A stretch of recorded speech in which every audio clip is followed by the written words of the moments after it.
After a week and a half of extreme uncertainty and bank collapses, the Federal Reserve drops a piece of news about the FedNow network. That's right, I'm talking about a US CBDC. Welcome back, everyone. Nice to have a day without a bank failure. I know I make it sound like it's happening all the time, but in the last 2 weeks, it's been pretty rough. Okay, I think this is equally as rough, and we are going to dive into this right now. The Federal Reserve announces July launch for the FedNow service. I did do a bit of a deep dive on this, guys. This is very interesting, and yeah, got a lot to say about it, and I think some people are going to be surprised towards the end, because there's even a shitcoin that gets wrecked in all of this. Anyways, okay, let's dive into it. Here we go. First week of April, the Federal Reserve will begin the formal certification of participants for launch of the service. Early adopters will complete a customer testing and certification program informed by feedback from the FedNow pilot program to prepare for sending live transactions through the system. Certification encompasses a comprehensive testing curriculum with defined expectations for operational readiness and network experience. Words. In June, the Federal Reserve and certified participants will conduct production validation activities to confirm readiness for the July launch. Great corporate speak. So far, we've said nothing. The forthcoming FedNow launch, which will enable every participating financial institution, the smallest to the largest, and from all corners of the country, to offer a modern instant payment solution. So the takeaway from this is that this service is not direct to consumer, and the bank middleman is still there. With the launch drawing near, we urge financial institutions and their industry partners to move full steam ahead with preparations to join the FedNow service. Of course, they want everybody on board. Why not? Many early adopters have declared their intent to begin using the service in July, including a diverse mix of financial institutions of all sizes, the largest processors, and the U.S. Treasury. Yeah, well, of course, right? Oh, God. Everybody's on board. Join in. The FedNow service will launch with a robust set of core clearing and settlement functionality and value-added features. That sounds really good. More features and enhancements will be added in future releases to continue supporting safety, resilience, and innovation in the industry as the FedNow network expands in the coming years. Nothing there about censorship resistance. Nothing there about not debasing your time. Nothing there about all the strange, weird, event-driven type of rules that they can create. And when I'm talking about event-driven rules, I'm talking about, let's say you drove a certain amount that week. Well, they could tie that information in, and all of a sudden, you're not allowed to spend as much. They can do something like that, put in a limit on how much you could spend, or even worse, make the devaluing of your particular account go faster or slower. But anyways, okay, we're nowhere near that dystopian future, so we'll take off the tinfoil hat for now.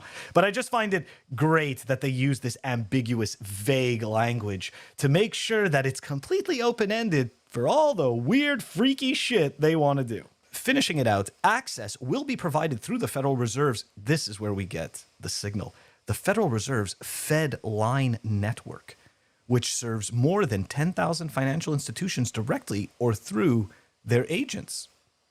Is that the first you've heard of the Fedline network? Maybe. I'm not going to pretend to be an expert. This was the first I heard of the Fedline network. Let's dive into it for a sec. Let's take a look at this. This is the Fedline Solutions page. As the electronic payments environment continues to evolve, the Federal Reserve banks have continued to deliver innovative product offerings for organizations of all sizes. Fedline Solutions also offer flexible and convenient options for payment clearing and information services. Interesting. Ranging from simple, low-cost email delivery. Yeah, I'd love the Fed to do that. I'd love some organization like that. It's already bad enough with what we have with Google and Microsoft's Hotmail and all that. So anyways, all right, so here we go. These are the list of the services that they offer. Fedline Direct. This is the top-level, unattended offering in the Federal Reserve Bank's suite of Fedline solutions. The Fedline Direct solution is built on network architecture and is internet protocol-based. This architecture offers increased transmission efficiency and diversity, enabling unattended real-time computer-to-computer access to critical payment services. They've said nothing. And I bet you it's not computer to computer. It's completely centralized. Anyways, the Fedline command, an IP-based lower-cost unattended batch file solution. In case you're not familiar with batch files, we're talking about pre-Windows 1995 days, maybe even pre-Windows 3 days. We're talking about the MS-DOS days. The older Gen Xers will know what I'm talking about, and everyone's like, what the fuck are you talking about? Anyways, all right, here we go. Fedline Command Solution provides computer-to-computer access to certain critical payment services, including Fed, ACH, payment and information services, as well as account, billing, central bank, and Fedwire. Fedline Advantage, a robust web-based solution that uses layered security, including both hardware and software components, to offer access to critical payment services, including Fed ACH, Fedwire funds, the Fedwire security services, and the National Settlement Service. Fedline Web, a web-based attended solution that provides rapid, flexible, and powerful real-time access to Federal Reserve Bank financial services and central bank applications using the power of the internet, in addition to accessing information services. You can also perform limited transaction services such as cash ordering, Fed ACH returns, notifications of change, NOx, and Check 21. Okay, whatever. I don't really know much about that. And this is my favorite part, the Fed mail. I just can't see anyone using this unless they're forced to. And of course, obviously, if you're part of the giant Fed circle jerk, then of course you're going to use this and be like, "Oh, this is amazing technology. I wish we had this sooner." An electronic messaging system used to transmit information from the Federal Reserve banks to your organization. Fed Mail Solution provides an alternate delivery mechanism to paper-based delivery. That's kind of been happening already for a while. The service offers same-day delivery of statements and advices for a number of financial services. Okay, so now we know how this FedNow system works. We've got the framework. Okay, these are all the different pieces to it. But wait, there's more. Now, before we go to the last part of this, I just want to mention, when I first got into Bitcoin, and I always talk about, the shitcoining that I did. And granted, not everybody falls for this bullshit, right? But I'm going to explain how I did. And I'd often hear, from the XRP community, this ISO 20022 standard, that this is it, right? Once this standard is implemented, that's it for everyone else, right? All the other coins disappear. XRP, the standard. Indeed. So I have to admit, I was very, very surprised when I stumbled upon the fact that FedNow is using the ISO 20022 standard. And we're going to go through a lot of the key pieces of the documentation, but most importantly, you'll notice one specific omission. There is no mention of the shitcoin network, the Ripple network, okay? There's no mention of Ripple. There's no mention of XRP. There's no mention of any of that bullshit, which, don't get me wrong, in no way, shape, or form surprises me. But I think that there's a lot of XRP bag holders that are going to be really shocked, because I've been hearing these geniuses talk about how it's replacing Swift and the Fed's going to use it. Yeah, the Fed's definitely using the ISO 20022 standard, but that has nothing to do with your shitcoin. Let's dive into this shitcoin destroying piece. Here we go. Federal Reserve announces ISO 20022 specifications for initial launch of its FedNow service for instant payments. But wait, Phil, maybe they're using XRP or Ripple in the background. No, they are not. And I'll show you that they're not. Okay. Federal Reserve today released message specifications for the initial launch of its FedNow service for instant payments based on the standards set by the International Organization for Standardization, or ISO. The FedNow ISO 20022 specifications define the message flows and formats that the service will leverage when operational in 2023. Now, what that means is, okay, just so that people understand, for the people that don't understand, okay? So this is a set of rules that the message, okay, and the data must follow in order to be successfully transmitted back and forth, which means anybody can create something to that format if they desire. Again, not unique to any shitcoin. None.